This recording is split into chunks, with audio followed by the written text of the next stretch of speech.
Hi ಎಲ್ಲರಿಗೂ ನಮಸ್ಕಾರ. ಆರ್ಯಸ್ cooking ಅರೇನೆಗೆ ಸ್ವಾಗತ. ನಾನಿವತ್ತು ನಮ್ಮ ಹಾಸನ ಸೈಡ್ ಬೀಗ್ರೂಟಗಳಲ್ಲಿ ಮಾಡುವಂಥ ಚಿಕನ್ ಚಾಪ್ಸ್ನ ಹೇಗೆ ಮಾಡೋದು ಅಂತ ತೋರಿಸ್ತಾ ಇದ್ದೀನಿ. ತುಂಬ ಈಸಿಯಾಗಿ ಮಾಡ್ಬೋದು. ಬನ್ನಿ ಹೇಗೆ ಮಾಡೋದು ಅಂತ ನೋಡೋಣ. ನಾನಿಲ್ಲಿ ಒಂದು ಕೋಳಿ ಅಂದರೆ 1.5 kgಯಷ್ಟು ಬಾಯ್ಲರ್ ಚಿಕನ್ನ ತಗೊಂಡಿದ್ದೀನಿ. ಇವಾಗ ಚಿಕನ್ ಚಾಪ್ಸ್ ಮಾಡೋದಕ್ಕೆ ಮಸಾಲಾನ ಮಾಡ್ಕೊಳ್ಳೋಣ.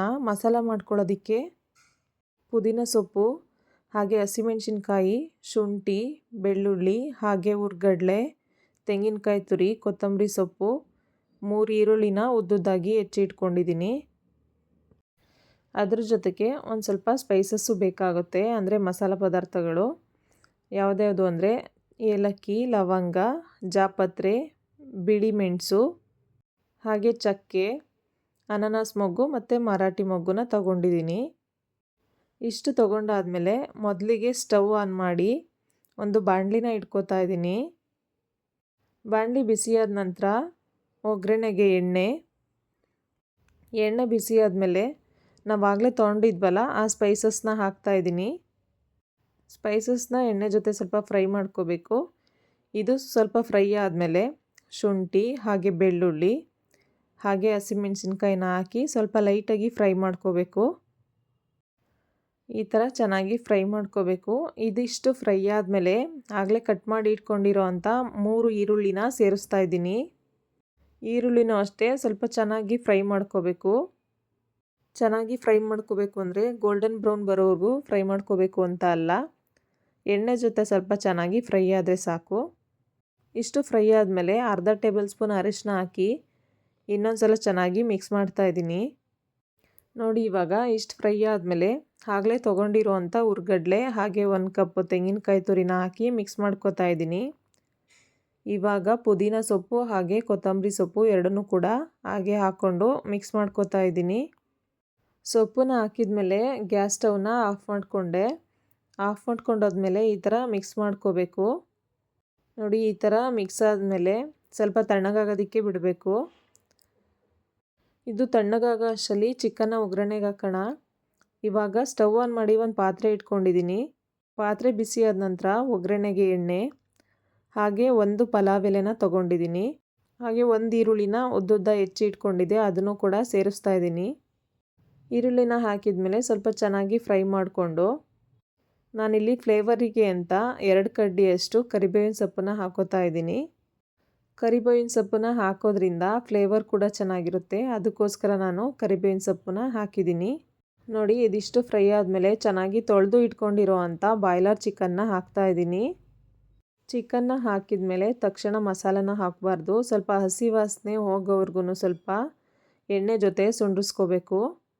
ಇವಾಗ 1 ಟೇಬಲ್ ಸ್ಪೂನ್ ಅರಿಶಿನ ಪುಡಿ ಹಾಗೆ 1 ಟೇಬಲ್ ಸ್ಪೂನ್ ಕಲ್ಲುಪ್ಪನ್ನ ಹಾಕಿ ಸ್ವಲ್ಪ ಚೆನ್ನಾಗಿ ಮಿಕ್ಸ್ ಮಾಡ್ಕೋಬೇಕು.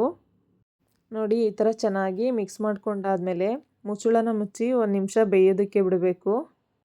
ಇದು ಬೇಯೋ ಅಷ್ಟರಲ್ಲಿ ಆವಾಗಲೇ ಮಸಾಲ ಮಾಡ್ಕೊಂಡಿದ್ವಲ್ಲ ಅದು ತಣ್ಣಗಾಗಿದೆ, ಅದನ್ನು ಮಿಕ್ಸಿ ಮಾಡ್ಕೊಳ್ಳೋಣ.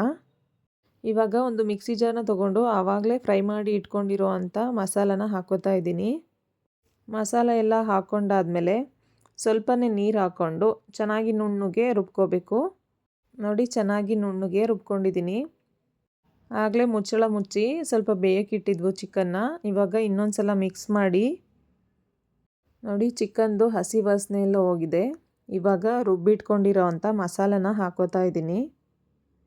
ಮಸಾಲ ಜೊತೆಗೆ ಮಿಕ್ಸಿ ಜಾರಿಗೇ ಸ್ವಲ್ಪನೇ ನೀರನ್ನ ಹಾಕಿ ಅದನ್ನು ಕೂಡ ಸೇರಿಸ್ತಾ ಇದ್ದೀನಿ. ಇವಾಗ ಈ ಮಸಾಲ ಎಲ್ಲ ಚಿಕನ್ ಜೊತೆ ಮಿಕ್ಸ್ ಆಗೋ ಥರ ಒಂದು ಸಲ ಮಿಕ್ಸ್ ಮಾಡ್ಕೋಬೇಕು. ಚಿಕನ್ ಜೊತೆ ಮಸಾಲ ಎಲ್ಲ ಅಂಟ್ಕೊಂಡ್ರೆ ಟೇಸ್ಟು ಕೂಡ ಚೆನ್ನಾಗಿರುತ್ತೆ.